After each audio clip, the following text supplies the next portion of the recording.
Hi, and welcome back to my channel. It's been obviously a really long time since my last video. I think that my last video was back in January 2022, and we are now in almost November 2022.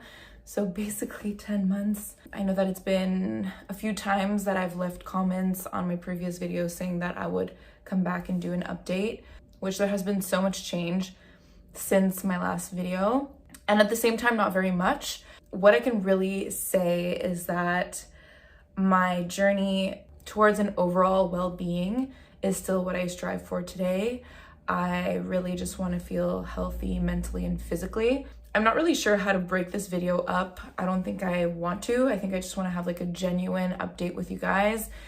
And I must say that the reason why initially I kind of took a step back from filming was because I, for one, didn't feel the need to film anymore, because for me it was like a therapeutic session and also a way for me to be accountable with myself. And also the thing is that these videos reminded me of a hard time in my life. The fact that I didn't have that need to film anymore was a good thing for me, and so I just didn't.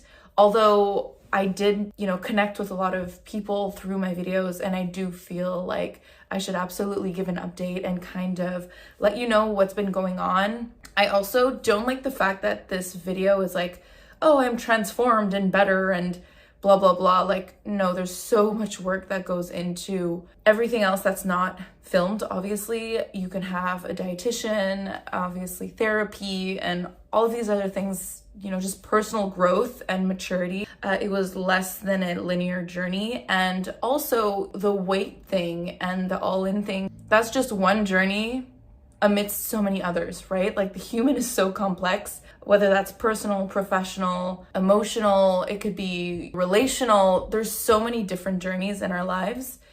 I think that the hardest thing for me back then, looking back now, is the fact that I would label things a lot. So good or bad. And if I did eat something bad, I would go ham on those things and then feel terrible. And I was just in this really bad restrictive mindset. And I had so many rules with myself. And the fact that I let go of that part is more than liberating. I still catch myself from time to time having restrictive thoughts. And I think everybody kind of does. It depends what you do with them, right? So for someone that has a background like me in regards to food, I really be careful with that. And I try to acknowledge them and then ask myself, okay, what am I really trying to do here? I still eat everything. There's nothing that's off limits to me. I think that in itself is just so liberating, and is still the case today. And I'm glad to share that with you. I think naturally when you give yourself the permission to just have anything that you want, you don't necessarily crave those things that you restricted. Putting on weight and really healing from an eating disorder, essentially, is what it was, is to really keep yourself in check with your habits and to make sure that you are genuinely listening to yourself. I really truly believe in satisfaction is so much more important than just feeding yourself. Feeding yourself is obviously extremely important, but satisfaction, like mouth satisfaction, the experience of satisfaction is so important for the mental aspect of eating. I've implemented a lot more movement into my life just because I've always been someone that loved moving. I was honestly more unhappy without it than with it in my life, just for mental aspects.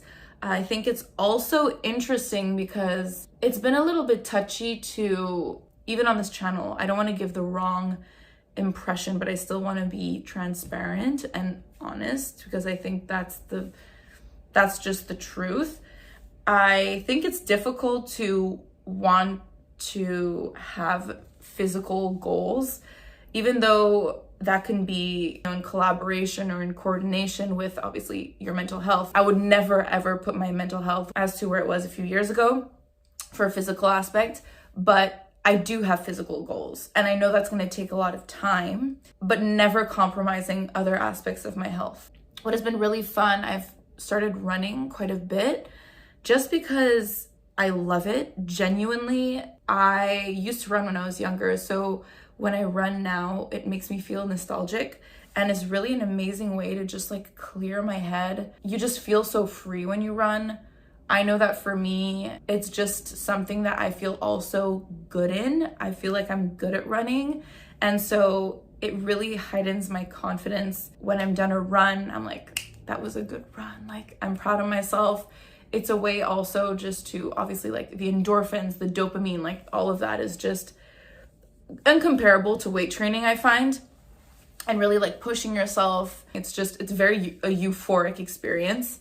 And so I started implementing that a lot. And I think that since I started running more consistently, I have realized how incredibly powerful our bodies are and what they can do. And so I started seeing exercise more as like a performance thing rather than for physical aspects. I want to, let's say, do a half marathon in a near future, which I already have done one, which is crazy to think about because I would have never ever thought to do that ever. And it's just the fact that I had just randomly started again and built that momentum to being able to do that is just incredible. And I think it just goes to show how many possibilities there are for us out there when we actually just try. And if running is just a symbol for that, then I wonder what else I can achieve when I just put my mind to it and I'm just consistent with something. And it wasn't like doing it every single day. It was a very like natural, organic buildup where I wasn't at all killing myself to do so. It was just fun. And then at some point I'm like, it'd be cool to try 21.1, I don't know, kilometers. So I'm just really enjoying hitting these kind of cool milestones in terms of like performance and functionality and just feeling strong and amazing. And also when you feel so good and when you take care of yourself, all the other things, all the other more negative habits that you may have really dissipate. Like you want to go to bed earlier, you want to read more. I feel like it's just everything goes together. And the opposite is also true. Like when you don't take care of your body and you feel like shit in the morning, you're like, oh, it doesn't matter. I already feel like shit. It doesn't need to be that complicated. I think that we overcomplexify a lot of the things in our lives when it comes to the way that we eat. We overcomplexify training. We put so much stress on our bodies by doing that. And cortisol is probably the worst thing for our bodies, for our sleep, for our mood. I just wanted to touch base. I mean, I could talk about so many other things that have happened in the past year. I just want to come across in a I guess, an empathetic way, because I know that the people that watch my videos are people that are going through this journey.